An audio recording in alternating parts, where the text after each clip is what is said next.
Dobrodošli v novem videu in v tem videu vam bom v bistvu povedal 7 najbolj pogostih in tudi v bistvu največjih napak, ki jih v bistvu jaz vidim pri začetnikih, ki začnejo investirati.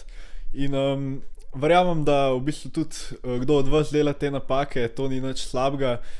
Tudi jaz sem delal take napake včasih, ampak če bi v bistvu takrat videl en tak video, bi se v bistvu izognil velikim izgubam v marketu, tako da probajte se držati v bistvu teh pravil oziroma probajte se izogibati tem napakam, ki jih bom omenil v tem videu. No, in prva napaka in v bistvu ena, ki se meni zdi tudi najbolj pogosta, je špekulacija. Se pravi, da v bistvu je vaš investment strategy samo da špekulirate v bistvu, da bo ena stvar šla gor v bistvu na višjo vrednost, a ne. Mislim, da vsi vemo, da ta strategija na dolgi rok ne bo delovala, zato ker vi v bistvu svojih investmentov ne delate na podlagi dejstev, na podlagi vaše analize, ampak v bistvu na podlagi enega upanja, da bo, se pravi, ta asset, ki ga boste kupili, v prihodnosti vreden več. Na dolgi rok je to recept, da boste izgubili ves svoj cash, zato ker slej ko prej se vam en ta investment ne bo izšel. To smo lepo videli recimo v lani v bull marketu, ko so zelo veliko folka je delali investmente glede na špekulacijo. No, in smo videli letos, kaj se je zgodilo. Skoraj vsi te risk on asseti so v bistvu down od 50 pa tudi do tam 90%. Tako da prosim, ne tako investirati, dajte narediti research in ja, v bistvu naredite svoje investmente na podlagi tega. No, druga napaka je, da da imate mišljenje, da je investiranje ful lahko. In vam bom v bistvu že iz prve povedal, da ni. Zelo težko je outperformati market in mislim, da v bistvu je ta mindset je veliko folka dobil v takih letih, kakor je bilo lani, ko je vse šlo samo gor, nič ni dropal in v bistvu v karkoli si investiral, v kateremkoli pointu lani si najverjetneje zaslužil denar.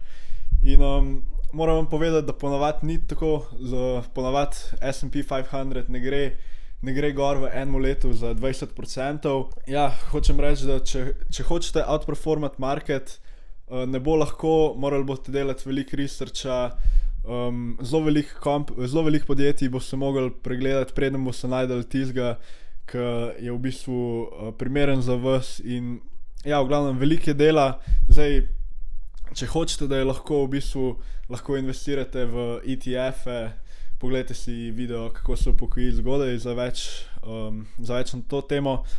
Ampak ja, pol boste v bistvu matchali market, ne boste ga outperformali, kar tudi ni bad, ne, ampak če pa hočete služiti tam 15, 20, 30% na leto, boste pa mogli v bistvu dati veliko dela v to in ja, ni lahko. Tretja napaka, ki jo velikokrat vidim, je, da ljudje preveč tvegajo s svojim denarjem. Torej, to lahko pomeni, da ne vem, so preveč na marginu, da dajo ves svoj denar recimo v eno podjetje, ne vem, da kupujejo penny stocke, da kupujejo neke kripto shitcoine. V glavnem nima veze, vsaka taka stvar, ki v bistvu mislijo, da je high risk, high reward. In zelo velikokrat, ko v bistvu investirate v take risky assete, zelo velikokrat se zgodi, da boste pač izgubili svoj denar. Kar se pa tiče margina, pa sploh v bistvu verjetno ne rabim razlagati, da v bistvu še prej lahko izgubite svoj denar, ne. Četrta napaka, ki jo vidim, je v bistvu, da folk preveč posluša druge in v bistvu se ne odloča za svoje investmente sam. Zdaj to velja za vse neke stock eksperte, ki jih vidite, ne vem, na televiziji, na YouTubu, ne vem, to velja tudi zame. Tukaj jaz bom delal na tem kanalu, v bistvu sem že in bom tudi delal velike analize za različna podjetja, ampak to ne delam zato, da bi vam povedal v bistvu, kaj kupite, ampak v bistvu bolj vas naučim ta proces, kako se analizira podjetje in da pol vi sami to delate.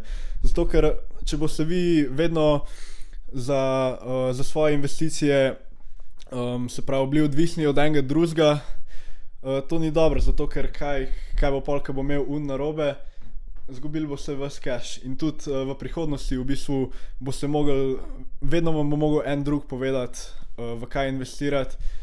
In ja, v bistvu jaz ne bi bil comfortable s tem, da bi v bistvu mi vedno mogel en drug povedati. Raj probite sami narediti research in se v bistvu sami odločiti za svoje investicije, kam se vi comfortable dati svoj denar, zato ker konec koncev je to vaš denar in v bistvu, če ga izgubite, ste si sami krivi. Tako da jaz bi res rad vam predlagam, da ne poslušate preveč drugih. V bistvu vam predlagam, da če gledate te stock eksperte, da v bistvu že prej naredite analizo, pa sam v bistvu pogledate tako, če ste približno na isti strani z njim. In to velja tudi za razne analiste pri podjetjih, ki imajo te buy pa sell ratinge. Velikokrat se zgodi, da je to res nek bullshit in se pol na koncu zgodi čisto drugače z ceno stocka. No, peta napaka je, da v bistvu predolgo čakate, da začnete investirati. In to v bistvu vidimo v vseh marketih. Zdaj, ali je bull market, pol hočete, da vse malo dropa, da boste pol investirali, ali je bear market, si ne upate investirati, ker vse crasha. In jaz bi vam povedal, da če vi hočete zgraditi v bistvu svoje bogastvo na dolgi rok, je v bistvu važno, da čim prej začnete investirati. Tudi če nimate veliko denarja, investirajte, ne vem, 10 evrov na teden, že iz tega principa, kako se boste tudi največ naučili v investiranju. Največ se naučite, če imate vi cash noter, zato ker vas bo pač posledično toliko več zanimalo, toliko več researcha boste delali. Tako da začnite čim prej investirati. Šesta napaka, ki jo vidim pri začetnikih v investiranju, je v bistvu, da se preveč fokusirajo na short term. Kaj to pomeni? Ne vem, da so ful žalostni, če po enem tednu gre njihov stock, ki so ga kupili, za 10% dol, ful so veseli, če gre za 10% gor. In v bistvu, če se greste vi investiranje na dolgi rok, tako kot jaz to govorim na tem kanalu, to res nima veze. Čez 5 let res ne bo pomemben, koliko je šla vaša delnica gor zdaj pred 5 leti v enem tednu. In valjda, ja, to, če zdaj vi, če tradate, je to druga zgodba, pol valjda morate gledati tudi short term, ampak kar se tiče long term investiranja, to res nima veze. In kvečem, če ste v bistvu naredili research, če se vam zdi podjetje dobro, če se vam zdi cena prava, kvečem, če bo podjetje short term padlo, ne vem, za 10%, kvečem ga kupite več, če ste prepričani v podjetje. No in še sedma napaka, mislim, da ste to že velikokrat slišali, in to je timing the market.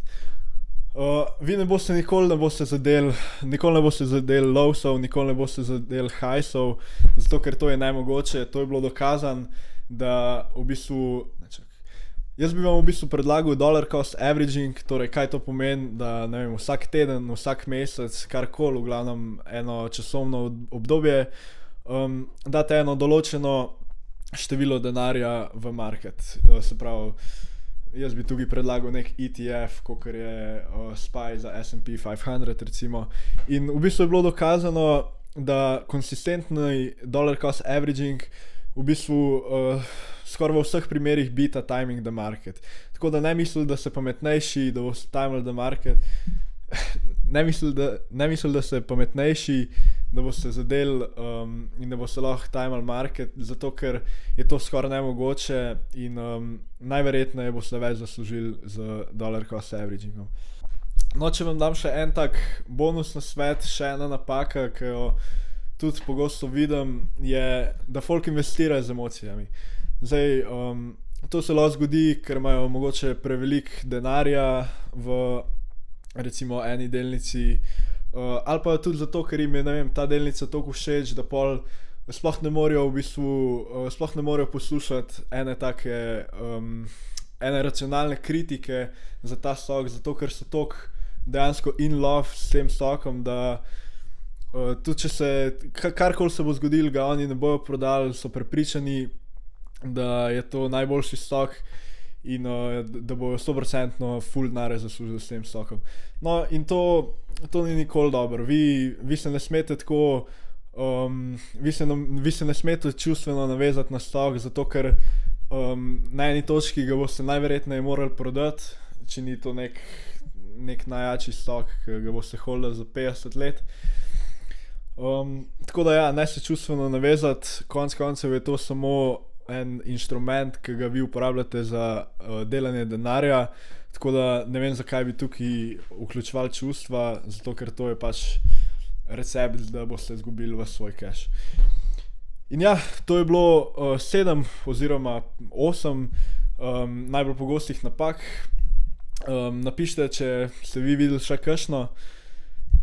In ja, zafollowite nas še na IG-ju, pa se vidimo v naslednjem videu.